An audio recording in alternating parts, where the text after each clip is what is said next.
Okay, so today we're going to make another mother sauce. This is an Espanol sauce, also known as a brown sauce. It's great for serving with roasted and braised meats. It's pretty straightforward. It's vegetables, tomato paste, and beef paste. In this case, we've got some from a grocery store close by, and we're going to go ahead and make a brown sauce today. So we've got a pot on the oven. There's already some butter melting away. And we're going to go ahead and add some vegetables. I have some onions and carrots. We're going to add those. These are going to add a great flavor, richness, sweetness to the sauce. Okay, so we're adding our onions and our carrots to the sauce. As you can see, there's a little bit more butter than you would think. And you're asking yourself, why is there a little bit of butter in there? Well, what we're going to do is we're going to build a roux right into the sauce. Instead of making a roux first and adding it, we're going to cut a step out. You can do the roux first and just saute the onions and carrots in just a little bit of fat and oil or a little bit of butter, just enough to coat the pan. I went a little bit heavier, and what I'm going to do is I'm going to saute the vegetables, and it's kind of almost covered. You're thinking, oh no, it might be too much. It's going to be really greasy, really fat. Don't worry, we're going to add some flour in a little bit. Once these vegetables are cooked, we're going to add a little bit of flour and build a roux into the sauce. This would be a great time to add garlic as well. I'm going to leave it out. Maybe somebody doesn't want garlic in the sauce. You know, this is the time where you can pick and choose what ingredients you want to put in. You can just do onion. You can leave out the carrot if you don't like carrots. If you're not a Bugs Bunny fan, you know, I hate carrots. Leave it out. But you always want to cook your veg down until it's nice and tender and translucent, and then you start to add your other ingredients. So we're going to let this go for a few minutes. A lovely handy dandy spoon right here. We're going to use the spoon and stir. Always want to have some sort of kitchen utensil close by to make sure that you're stirring. You never want to let anything sit for too long if your heat's higher than low because you risk scorching and burning. It's all about mass. It's science. Who paid attention in science class? The heavier mass is going to want to sink to the bottom. If you want the sauce to be a little bit sweeter, you could do a higher heat and constantly stir it and caramelize the vegetables to a nice golden brown. Some people might do that. I like to keep it a little bit more neutral of a flavor, not too sweet. It's really up to you which direction you want to go. We're definitely getting a good simmering going on right now, so you can turn the heat down just a little bit. It's also a great time to season. You don't want to just add salt and pepper at the end when you're cooking something. You want to add it throughout. It's a great time to add salt now. It enhances the flavor, and it also helps extract some moisture out of the vegetables. A little bit of pepper. If you don't like spice, you don't like pepper, you can leave it out. You don't always have to arbitrarily do salt and pepper. I like to use pepper sometimes. Sometimes I don't. In this case, we're going to put a little bit of pepper. Keep stirring it, keep stirring it, keep stirring it. Vegetables are starting to cook down and become nice and tender. Next up, we're going to add a little bit of tomato paste. So we're going to come over here to the sauce. We're going to add a little bit of tomato paste to the sauce. Be careful, it will get all over the place.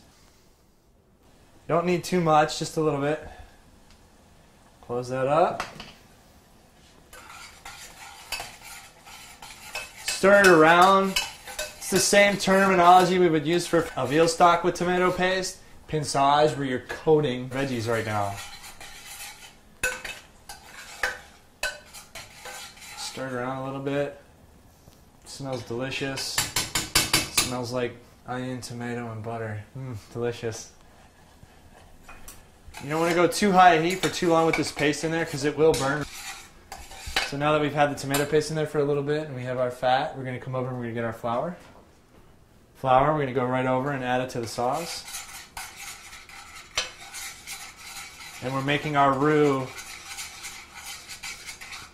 as we build the sauce. And if you're not comfortable with this step, or you're worried, or is it going to come out consistent, am I going to mess it up, you can always make the roux first.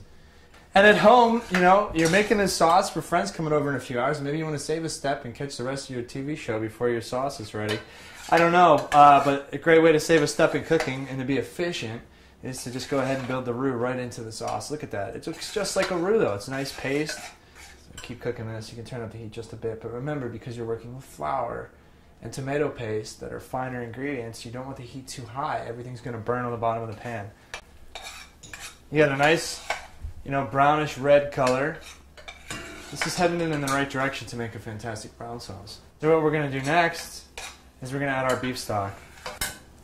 We have some stock here. Like I said, you can make your own stock, which involves going to the butcher shop, begging them to give you some bones. They're usually either free or very, very cheap.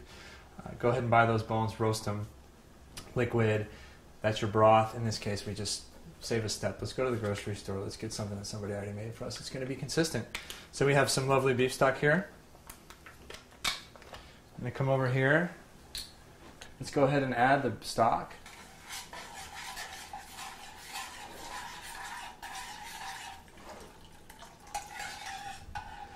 Okay.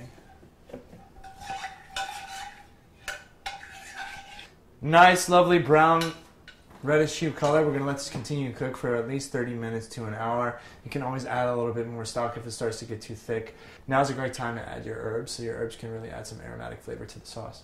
So we have some parsley over here. Fresh herbs work great. If you don't have fresh herbs or you have a nice spice rack at home with dry herbs, that's going to work fantastic for you at home. We have some parsley here we're going to use. Some parsley, a little bit of bay leaf, and some thyme.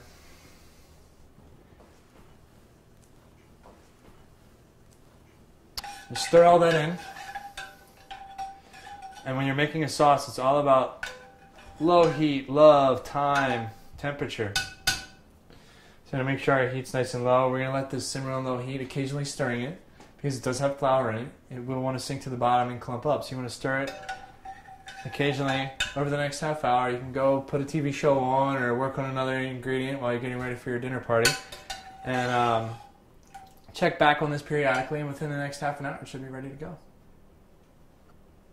So it's been about 30 minutes, and it's time to check on our brown sauce and see how it's doing. And remember, we're checking on it periodically, stirring it, looking at the consistency, tasting it to see if it needs any seasoning. But now it's really that time where I've got a feeling it's going to be ready.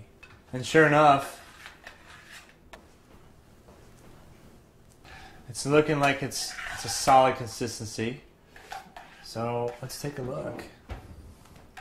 Stir it a little bit. There's those nice nuggets of vegetable and herb floating in there. Great flavor. And we'll check and see. Does it have an epee? Does it coat the back of a spoon? Yep. But you can puree the sauce if you wanted to, have it nice and smooth and get rid of all these chunks.